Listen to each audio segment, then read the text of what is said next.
Okay, welcome back to the Author Speaker Podcast.org, O-R-G, AuthorSpeakerPodcast.org. I'm your host, Steve Siebold. Thanks for dropping by and listening or watching, whatever way you consume your podcast. Remember to subscribe to the podcast, AuthorSpeakerPodcast.org. The top right-hand corner, it says subscribe, and we'll send you an email every week saying, dropping the new episode. Okay, so today we're going to talk about the front end of the speaking business versus the back end.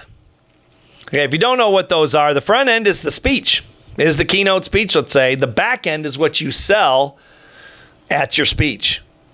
And let me put it to you this way. The front end is the showpiece. All right, that's where you do the song and dance. That's what we teach in the Bill Grove Speech Workshop. That's the keynote, okay? And that's very, very important. No question about it.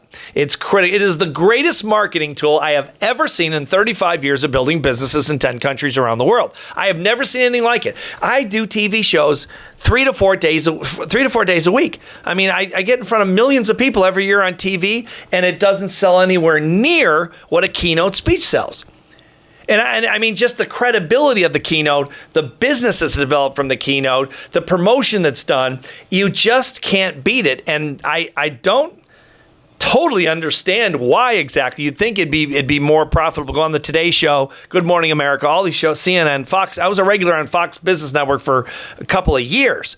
And it still didn't get me the level of business that the keynote speech has got me. So there's no question, and that's why we teach it at the Bill Grove Speech Workshop. That's the number one, keynote. If you're listening to this, you might be a graduate. Number one keynote speaking workshop in the world since 1947. I mean, it's a 75-year-old program. It teaches keynote speaking skills, and that's it. And I went in 1996. It changed my life. Zig Ziglar went to it. Bob Proctor went to it. You name it. Everyone anybody has pretty much been through that program. And it teaches keynote speaking. It does not teach the back end of the business, but the keynote is what gets you the back end of the business. The back end of the business is typically training contracts, consulting contracts, coaching contracts. It could be product sales. It could be membership site sales. It could be any kind of deals really that you're getting on the back end. And typically the back end far exceeds the profit of the front end. The back end's where all the money is. I mean, to put it just bluntly, it's like in golf. I don't know if you're a golfer or not. I hate golf. I really do. I hate golf. I just do. I'm sorry. I hate golf. No one hates golf in America. Everybody loves golf. I hate golf. But I've lived on 4 golf courses and I hate golf, which is really stupid if you think about it. But anyway, another story. But in golf, I've been around golf because I've been a member of so many clubs. Because, if you're a tennis member, if you're a tennis club person, a tennis player, there's got to be a golf club because the tennis club doesn't make any money. So the golf has to prop up the tennis club in terms of money. So there's always a golf club with a tennis club if it's any good, typically, because there's no money in tennis in terms of clubs. But in golf, you've heard this before, I'm sure. If you haven't, it makes a lot of sense. You drive the ball. You drive for dough, for show. I'm sorry. Let me say that again. You drive for show and you putt for dough. You drive the ball for show, you putt for dough. In other words, everyone's saying, how far do you drive? It's like in weightlifting. How much weight can you bench? It's like, what's the difference? How much weight you can bench? Get to the gym. That's the most important thing. Put down the donut, get to the gym. I don't care how much weight you bench, unless you're going to be a bodybuilder or Olympic weightlifter. But that's what people talk about, at the 19th hole at the bar. How far did you drive the ball? But what they say in golf, and I'm not an expert because I hate golf, but what I've heard pros talk about and experts and good golfers say is that putting is where the money is. Drive for show, putt for dough. Okay, front end of the business, a keynote speech, that's a show. Yeah, you do get paid for it and it pays well, but the back end is the dough. That's where you make all the money. That's why I tell people. We just did a Bill Grove Speech Workshop here last weekend at the Mansion, and we're doing about 12 of these a year now post COVID, and it's fun. We had people in from Europe and around the country, and I told them, I said, a lot of times people come to the speech workshop and they say, I don't care about making money. I just want to promote my law practice. I just want to promote my dental practice. I just want to, promote my business. I want to talk about my legacy. I want to give back to the community. I'm 75 years old, and I just want to share my wisdom, share my story, whatever. I don't care about getting paid. That's what they're saying, bottom line. And I say, well, that's okay. But what if you just could get paid anyway? What if you're good enough to get paid? And would you turn the money down? Because if I said that, because I had heard the back end was where the money was when I got in the speaking business, right? Because had some pretty good mentors. I had Bill Gove as my mentor. He was my business partner for the last 5 years of his life. He was the father of professional speaking. I mean, how lucky was I, right? I mean, geez, who could blow that deal? And luckily I didn't. But you know, I had all these mentors saying, oh, the money's in the back end. Larry Wilson, the highest grossing corporate speaker of all time, exceeding by a long shot even Tony Robbins. This guy, you know, Wilson Learning is in 85 countries around the world. I mean, it's a gigantic organization. Larry founded it in 1965. So I had people like Larry Wilson, Bob Proctor, you know, all these giants, you know, Don Hudson, Bill Brooks, the late Bill Brooks is another one, Nito Quabain. I mean, these monster business people that just were very, very savvy and skilled and sophisticated in this business when I got in. They'd been in it for many years and were multi-millionaires. They told me, they coached me and said, Steve, it's all the back end. They were totally right. So I could have, and I thought about it. I went to Bill Gove, as a matter of fact, and I even said, why don't I just forego the keynote speaking fee? It's all the money's in the back end. He goes, well, the money is in the back end, but what if you could just get the fee anyway in addition to the back end? And I said, well, can you do that? He goes, yes, if you're good. And I'm going to make sure you're good because you're going to follow my system.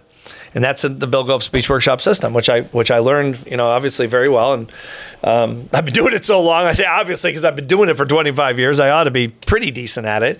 There are people that are better, but I know it really, really well because I've studied it so long and it was with Bill on the road for 5 years and that kind of thing. But I told the group this past weekend at the mansion, that came in for the speech workshop. I said, look, because they were all mostly business people and they were growing businesses and most of them, they're wealthy people. And they said, you know, I don't really need to charge for it. I said, well, if I would have done that and followed that, I'm not saying you can't do that, but consider charging for the keynote, getting good enough to charge for the keynote as well. You don't have to be the greatest speaker in the world. You don't have to be Zig Ziglar or Les Brown or Jeannie Robertson or Bill Gove or any of these, you know, phenomenally talented speakers. You just have to be competent. You have to be good. You have to have some basic things that you have to do. You don't have to win best speaker in the world. Believe me, so many of these people that win these big speaking awards don't make any money. They're just really good speakers. Okay, so you reach a point in your skill set as a speaker where you're really good. You know how to entertain a live audience. Yes, there are people that can do it way better, but you're really good at it. And then you stay at that level. You try to get a little better each year, and then you focus on the business. Because there's a point of diminishing return where it doesn't matter how much greater you are as a speaker or better you are as a speaker. It's a point of diminishing return. You only have to be so good to build a solid 7-figure, you know, 6 or 7-figure business or even 8-figure business as a professional speaker.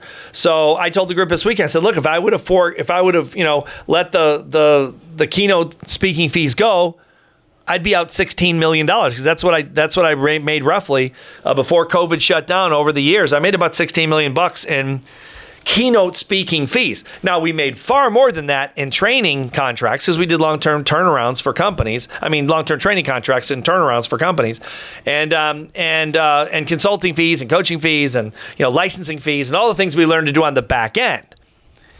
That's where we made our real money. But I still wouldn't have the $16 million I made in speeches. So why not take the $16 million or whatever you make? There are other people that made a lot more than me, you know? So the money's there. But just understand the front end is mostly, yes, get speaking fees. If you're speaking for free, consider not doing that anymore. You know, I'm not saying you can't do it. I'm not saying, you know, it's just that people tend to value what they pay for. So think about that. There's something to consider. Get good enough to charge and then charge the fee. At least think about it. But that's not, in my opinion, if that's all you do is give speeches, it's not really a business, it's a job. It's a good job. It's a good career. But if you're not speaking, you're not making any money. It's like, you know, those guys have died on the vine in the last 2 years. They died during the recession in 08, 07, 08, 09, because I was chairman of the $1 Million Speakers Group at National Speakers Association during that time. I was in the group at that time, starting in, I guess, 2009, I think we started it.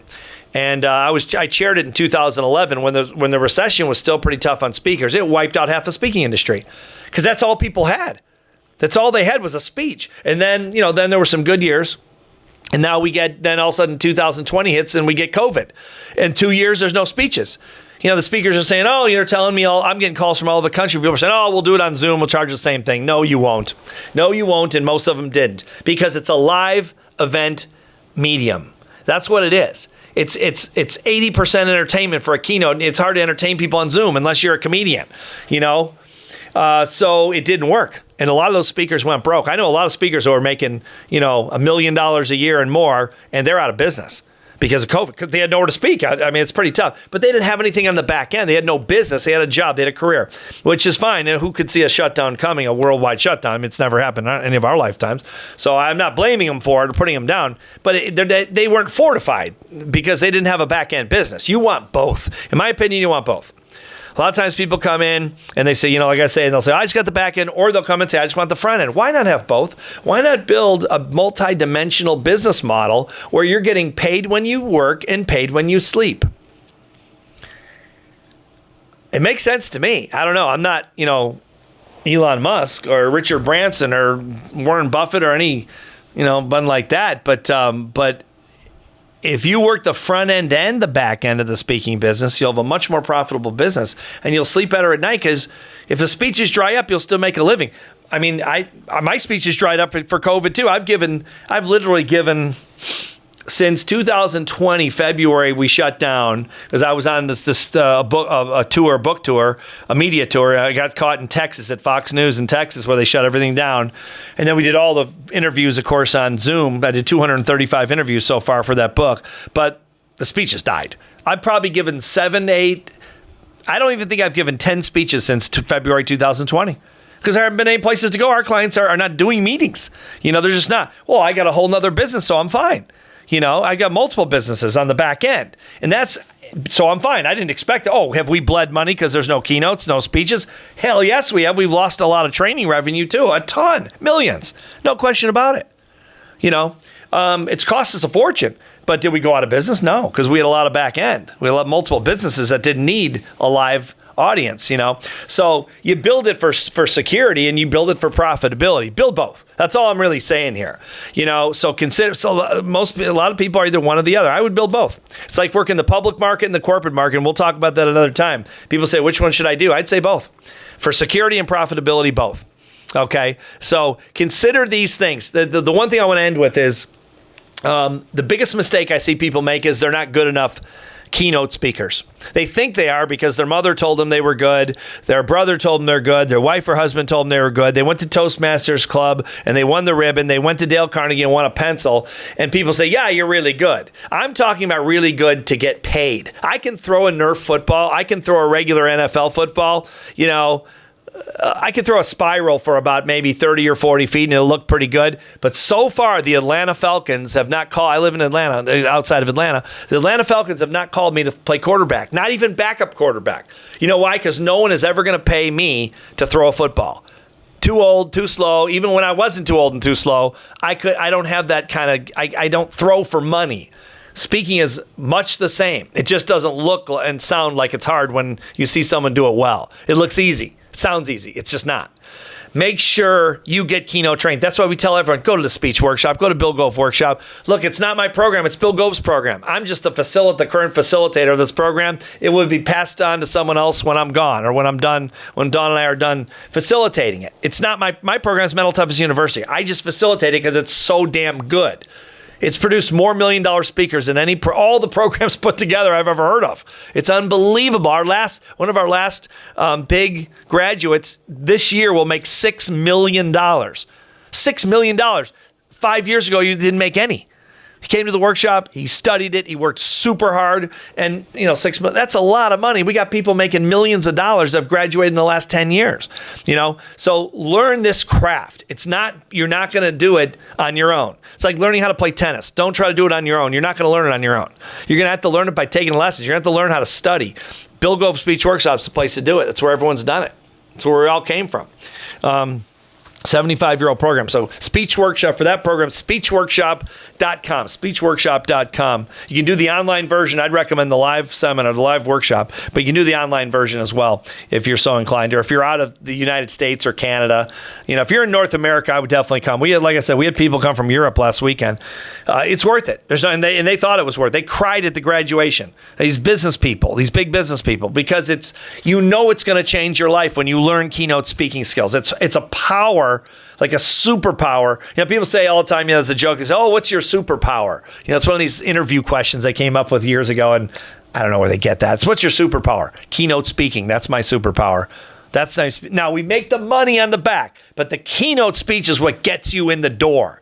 That's what gives you the credibility to sell the back end. That's why you got to be good. It's not something you're going to cheat. It's not something you're going to phone in, and you can't fake it.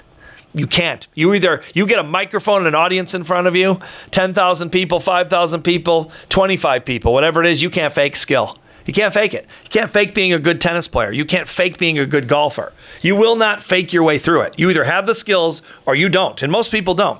They go to marketing right away. They say, I need marketing. No, you don't. Not if you're not a good enough speaker. Get good. Get training. Get good. Do not shortcut keynote speaking. It's a fool's errand. It's just a dumb thing to do.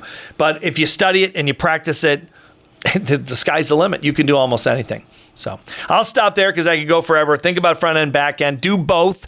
And as always, thanks for listening to the podcast. We appreciate it. AuthorSpeakerPodcast.org. Subscribe, and we'll talk to you on the next show. Thanks for watching.